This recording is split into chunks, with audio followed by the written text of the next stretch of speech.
성도들에게도 아픔과 어려움이 있습니다. 물론 기도합니다. 하지만 그래도 해결되지 않은 문제들이 많이 있습니다.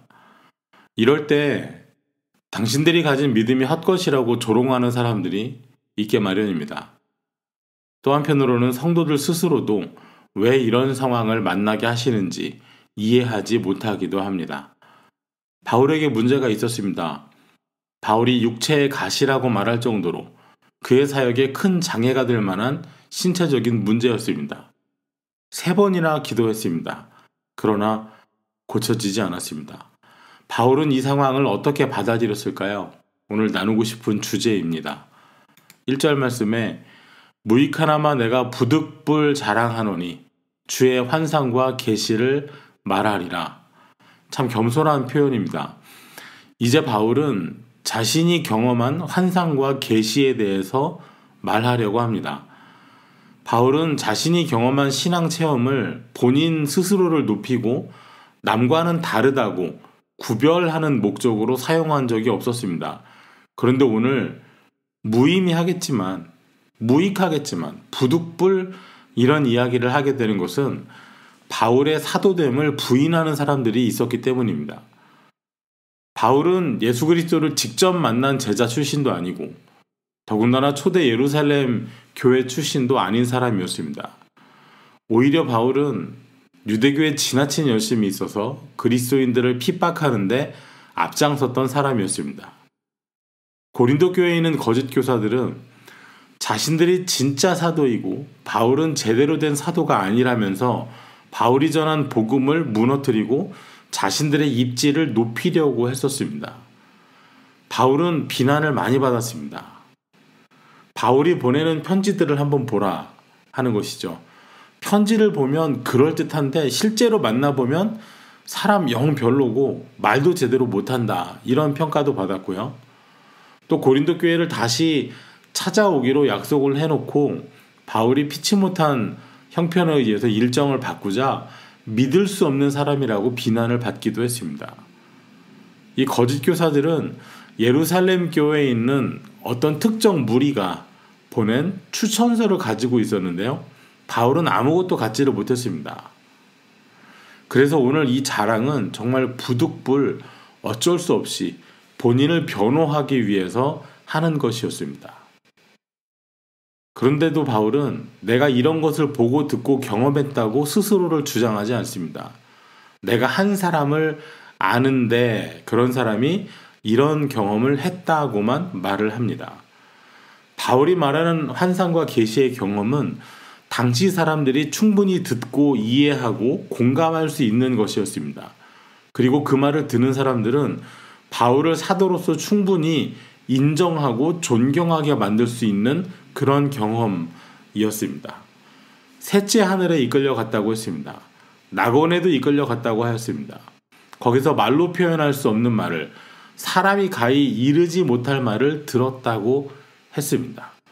이런 경험을 이야기하면 사람들은 그 사람을 우러러보고 따르는 그런 시대였습니다.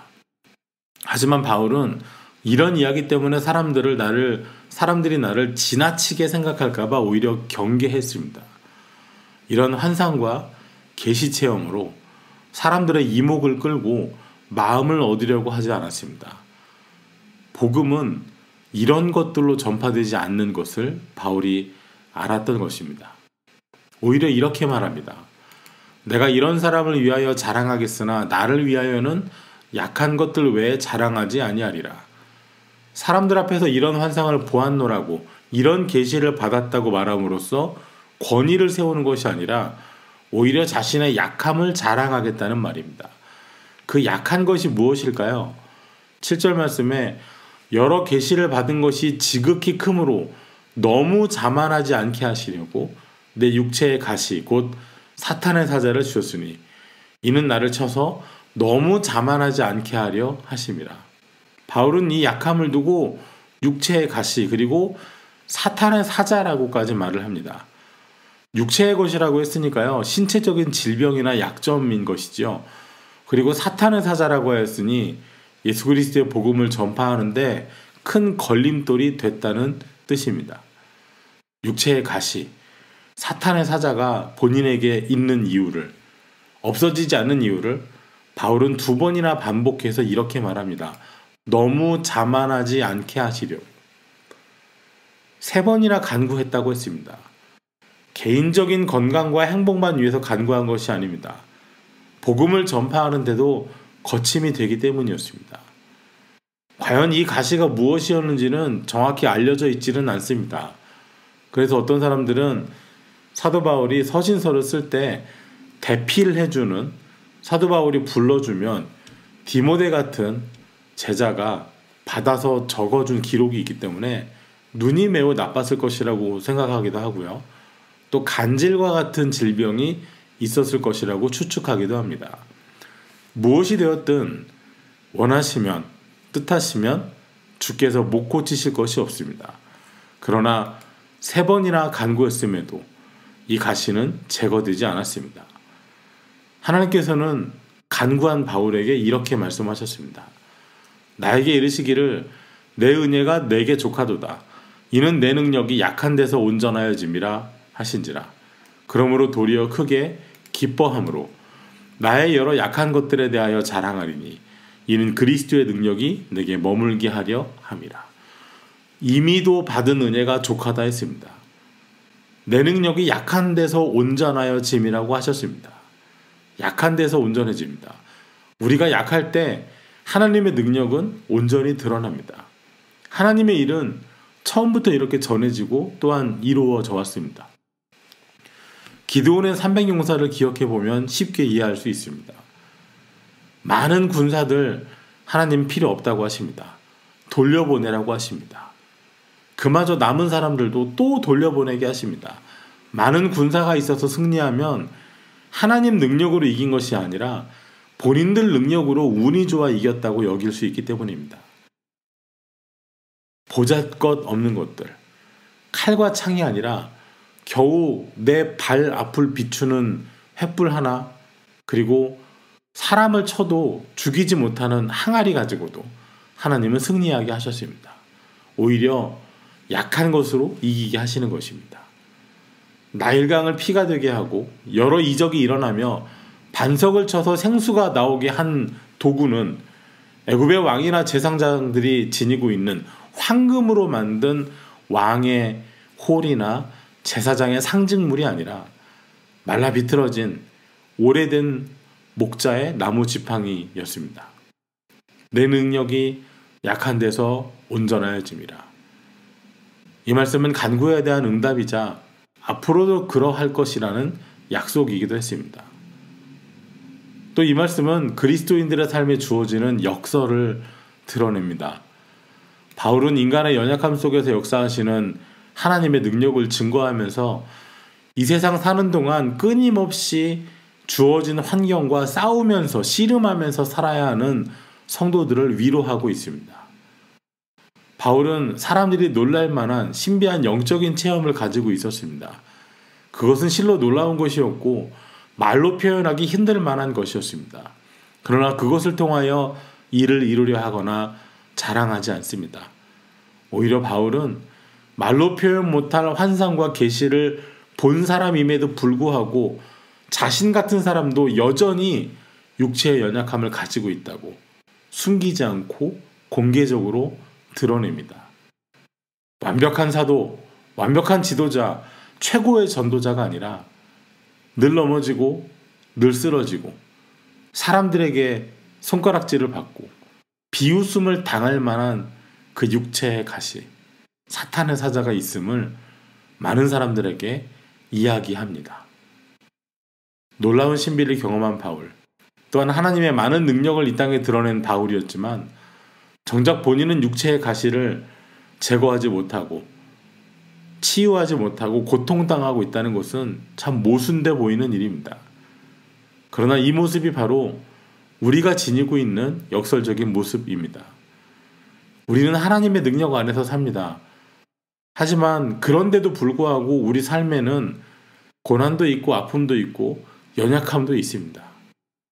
하지만 우리가 가진 연약함은 우리가 낙심할 이유가 아니라 오히려 우리가 자랑할 이유가 됩니다. 이 연약함을 통해서 하나님의 능력이 드러나기 때문입니다. 내가 강해지면 하나님의 능력이 가려집니다. 내가 약할수록 하나님의 능력이 강하게 역사합니다. 그래서 우리의 약함에는요, 하나님의 뜻이 있습니다. 성도에게 왜 고난이 있는지, 그것도 하나님 일에 헌신하고 하나님의 뜻을 따르는데도 불구하고 왜 고통이 있는지 묻는 분들이 많이 있습니다. 더 건강하게 해주시고, 더 좋은 직장도 주시고, 더 앞길도 열어주시고, 하는 일마다 잘 되게 해주셔도 모자랄 것 같은데, 오히려 세상에 안 믿는 사람보다 더 힘들고 어렵게 사는 경우 많이 있습니다. 이래가지고 이렇게 병도 들고 이렇게 가난하기도 하고 이렇게 역경이 있어서 어떻게 예수 믿으라고 전도할 수 있고 어떻게 주의 일을 감당할 수 있겠습니까? 이렇게 간구하는 이들도 많이 있습니다. 바울은 자신이 너무 자만하지 않게 하시려고 자신의 약점을 그대로 두신다는 사실을 깊이 이해하게 됐습니다. 우리에게 왜 이런 어려움이 있는지, 이 어려움을 통해서 주님께서 무엇을 주시려고 하고 또 드러내시기를 원하시는지 우리도 깊이 이해하는 은혜를 주시기를 소원합니다. 여러분, 바울 같은 사람이 혹 교만에 빠지면 얼마나 참혹한 결과가 나올까요? 빛나는 광채 속에 예수 그리스도를 만났고 셋째 하늘에 이끌려가고 낙원에 이끌려가 말로 표현할 수 없는 말을 들은 사람이 교만해지면 교회는 얼마나 큰 혼란에 빠지게 될까요?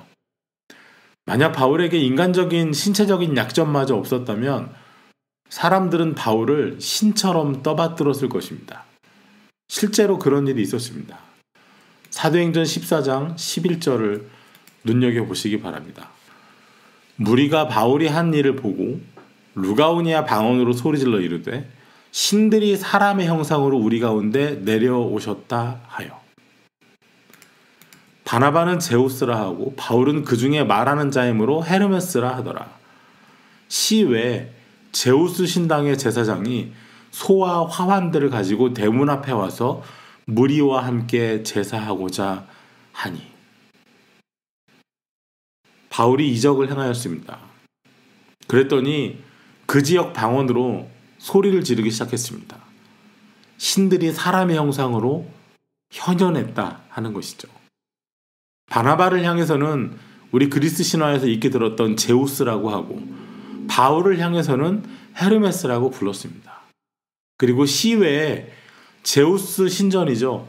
제우스 신당에 있는 제사장이 제우스 신을 섬기는 제사장이 소를 끌어오고 화환을 가지고 와서 대문 앞에 와서 사람들과 함께 바나바와 바울을 향해 제사를 하려고 했습니다.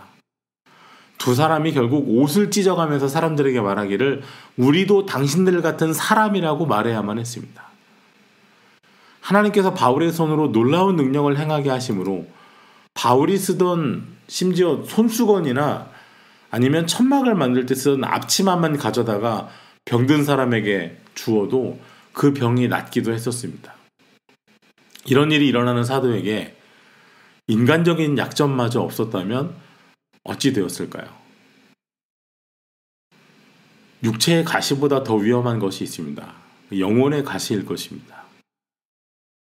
가시가 있으므로 우리가 하나님 겸손히 섬길 수 있다면 그것도 이 은혜임을 바울은 몸소 깨달았습니다. 차라리 육체의 가시가 있는 것이 다른 사람들의 믿음의 영혼의 가시를 박아놓는 것보다 낫다는 사실을 바울은 깨달은 것입니다. 오늘 성도들의 삶에도 여러 모양의 가시가 있습니다. 질병이 가시가 되기도 하고 어려운 환경이 우리 심령을 찌르는 가시가 되기도 합니다. 때로는 인간관계 속에서 교회 안이나 또 직장이나 서로의 만남 속에서 서로에게 가시가 되기도 합니다.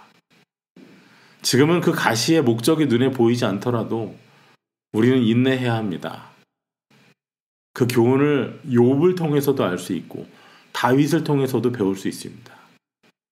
욥의 아픔은 그가 하나님과 참된 사귐을 경험하는 길의 입구가 되었습니다.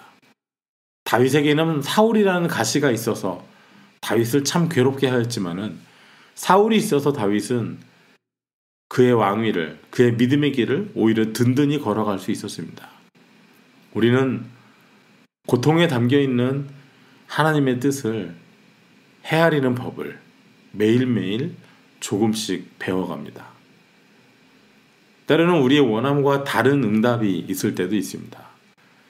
바울은 육체의 가시를 제거해달라고 기도하였지만 주님께서는 이미 주신 은혜가 족하다고 하셨습니다. 육체의 가시는 사탄의 사자이기도 했으니 하나님의 능력을 온전히 드러내기 위해서는 없어져야만 했습니다. 그러나 하나님 생각은 달랐습니다.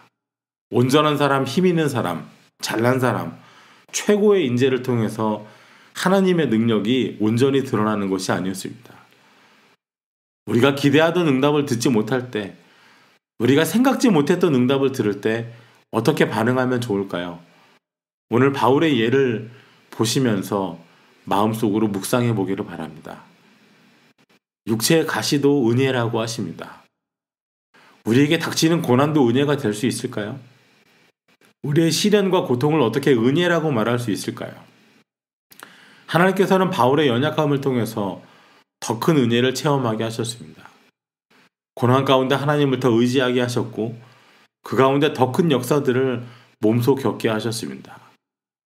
환상과 계시 가운데 표현할 수 없는 말을 들은 것과 육체의 가시를 가지고 고난 가운데서 하나님을 의지함으로 곳곳에서 일어난 역사, 어느 것이 더 특별하고 우월하다고 그 가치의 무게를 구별할 수 있는 것이 아니었습니다. 그래서 바울은 약한 것들을 자랑하기로 마음먹었습니다.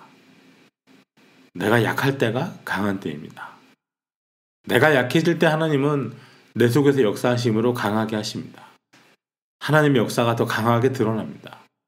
내가 무력할수록, 내가 완전히 손을 쓸 수 없을수록 모든 일이 하나님 행하신 일임이 더 선명하게 드러납니다. 내가 강할수록 하나님의 음성은 내 안에서 작아집니다. 우리도 머리로는 익숙하게 잘 알고 있는 사실입니다. 하나님보다 앞서가지 말아야 한다 알면서도 잘 되지 않습니다. 내가 힘있고 내가 잘되고 내가 능력 있어야 하나님의 일도 힘있게 잘되고 능력 있게 펼쳐질 것만 같습니다. 하지만 아니라고 하십니다. 성경 곳곳에서 하나님께서는 힘이 빠질 때까지, 약해질 때까지, 혈기가 없어질 때까지, 다 떨어질 때까지 기다리셨다가 마지막 순간이라고 생각했을 때 그때부터 일하시는 모습을 많이 보여주셨습니다. 힘이 빠졌는데 쓰러지지가 않습니다. 약해질 대로 약해졌는데 넘어지지가 않습니다. 이제 쓰고 나면 다 떨어져야 하는데 바닥이 나지를 않습니다. 아무것도 없는데 여전히 넉넉합니다. 하나님이 역사하시기 때문입니다. 약할 때 강하게 하십니다. 하나님만을 온전히 의지하면서 나아갈 때 하나님의 능력은 더 선명해집니다. 날마다 강해집니다. 오늘 나의 약함은 그리스도의 능력이 머무르는 자리가 됩니다. 그러하니 이것은 자랑할 만한 것입니다. 약해도 괜찮습니다. 약해도 쓰임 받습니다. 오히려 약해야 쓰임 받을 수 있습니다. 오늘 10절 말씀을 다 함께 읽고 마치려고 합니다. 그러므로 내가 그리스도를 위하여 약한 것들과 능욕과 궁핍과 박해와 곤고를 기뻐하노니 이는 내가 약한 그때의 강함이라. 아멘. 기도하겠습니다. 우리의 자랑과 기쁨이 되시는 주님, 주님의 능력 우리 삶에서 더욱더 온전해지기를 원합니다. 우리의 연약함이 우리가 뽑아버리고 싶은 가시가 오히려 주님 능력 나타나는 이유가 된다면 그것마저도 감사할 수 있는 믿음을 주시옵소서. 신앙생활 가운데 누리게 되는 은밀한 체험들을 내세우기보다는 오히려 약함을, 못하는 것을, 부족한 것을 자랑할 수 있는 우리가 되게 하여 주시옵소서. 주님, 오셔서 우리의 부족함을 우리의 연약함을 붙들어 주시며 우리를 사용하셔서 주님의 뜻을 이루어 주옵소서. 예수님 이름으로 기도하옵나이다. 아멘.